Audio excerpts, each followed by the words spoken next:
नमस्कार, आप देख रहे हैं 9 भारत समाचार। नमस्कार, आप देख रहे हैं नव भारत समाचार। मैं हूं नेहा राठी। आइए देखते हैं आज की बड़ी खबर।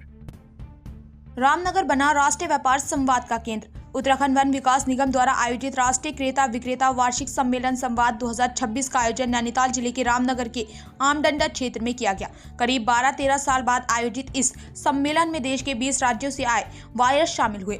सम्मेलन का स्लोगन रखा गया, व्यापार से व्यापार तक। उत्तराखंड वन विकास निगम द्वारा आयोजित राष्ट्रीय संवाद 2026 सम्मेलन रामनगर में उत्साह के माहौल में संपन्न हुआ। 20 राज्यों से आए क्रेता प्रतिनिधियों और निगम अधिकारियों के बीच लकड़ी के रेट, निकासी प्रक्रिया, पारदर्शिता, आपसी समन्वय और भविष्य के व्यापारिक संभावनाओं पर विस्तार से चर्चा हुई। सम्मेलन में प्रदेश के वन मंत्री सुबोध उनियाल, उत्तराखंड वन विकास निगम की प्रबंध निदेशक सहित कई वरिष्ठ अधिकारी मौजूद रहे। कार्यक्रम को संबोधित करते हुए वन मंत्री सुबोध उनियाल ने कहा कि उत्तराखंड वन विकास निगम राज्य को बड़ा राजस्व देने वाला एक महत्वपूर्ण कॉर्पोरेशन है। राज्य का लगभग 71% क्षेत्र वन आधारित और निगम द्वारा लकड़ी से प्रबंधन से राज्य को लगातार अच्छा राजस्व प्राप्त हो रहा। वन मंत्री ने बताया कि उत्तराखंड में वुड वेस्ट इंडस्ट्री को बढ़ावा देने के लिए नई नीति तैयार की जा रही, जिससे रोजगार के नए अवसर सृजित होंगे। साथ ही राज्य में हर्बल मिशन योजना के तहत वन पंचायतों के माध्यम से 628 करोड़ रुपए की परियोजना शुरू की गई। सम्मेलन के दौरान राजनीतिक सवालों पर प्रतिक्रिया देते हुए वन मंत्री ने अंकिता मामले में कहा कि सरकार ने शुरू से ही त्वरित कार्रवाई की, दोषियों को सजा दिलाई और तथाकथित वीआईपी एंगल की जांच के लिए सीबीआई जांच का प्रस्ताव केंद्र सरकार को भेजा। उन्होंने कहा कि केवल विरोध के लिए विरोध करना लोकतंत्र के लिए उचित नहीं है। कोसी नदी में अवैध खनन के सवाल पर वन मंत्री ने स्पष्ट किया कि यदि कोई वीडियो या शिकायत संज्ञान में आती है तो उसकी जाँच कर सख्त कार्रवाई की जाएगी। वन निगम राज्य का एक धन्यवाद आनंद साहब, लाभ देने वाला एक कॉर्पोरेशन है और आप जो है तालियां कोई नहीं बजा रहा है। आपके साथी लोग यहाँ पर इतना महत्वपूर्ण संबोधन देके जा रहे हैं, तो आपको हर बार जब भी आपके साथी यहाँ से निकलते हैं, मेरा अनुरोध है आपसे पेट्रोल बंदी से आज तालियां बजाएं ताकि हमारा हिस्सा बन रहे उसकी बिक्री करने का काम करता है। लाभ देने में आज मंडी में काफी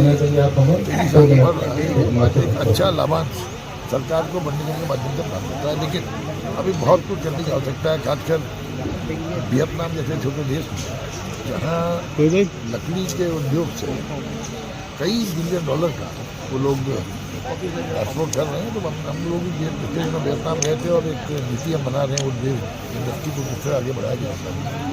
साथ ही साथ कुछ चीज़ें जड़ी बूटी को किस तरह से इस सेक्टर को जो हमारे यहाँ पोटेंशियल है हमारे राज्य में उसको किस तरह से एक्सपोर्ट किया जा सके, इसको लेकर हमने भी वन पंचायतों के माध्यम से 628 करोड़ का एक हर्बल मिशन योजना प्रारंभ की है। और उसमें किस तरह वन पंचायतों के साथ वन निगम को इन्वॉल्व करके हम जड़ी बूटियों का बैकवर्ड फॉरवर्ड लिंकेज बना करके जहाँ एक और हम वन पंचायतों की आय बढ़ाने का काम करें, आम आदमी की आजीविका से वन विभाग को जोड़े, वहाँ हमारे राज्य के अंदर जो पोटेंशियल है जड़ी बूटी उत्पादन का उसको एक्सपोर्ट करके पूरे देश दुनिया में भी हमें जड़ी बूटियाँ पहुँचाएं।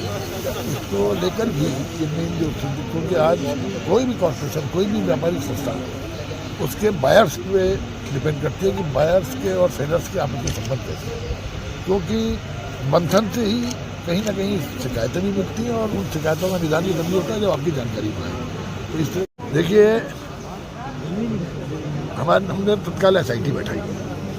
SIT ने तत्काल उस बिटिया की बॉडी भी डिस्कवर की और बॉडी उसके साथ साथ अपराधियों को पकड़ने के बाद जिस मुस्तैदी के साथ न्यायालय में मुकदमा लड़ा, उस मुकदमे को लड़ने पर सजा भी अपराधियों को दिलवाई। उसके बाद एक तथाकथित VIP की बात आई तो हमने कहा था कि आप कोई भी विश्वसनीय है, आप एविडेंस लाइए, सरकार हर जांच के लिए तैयार है। उसके बाद बावजूद भी सरकार ने उस VIP को लेकर CBI जांच के गठन करने की संस्तुति कर दी है और CBI जांच हमारा काम है, CBI जांच की संस्तुति करना।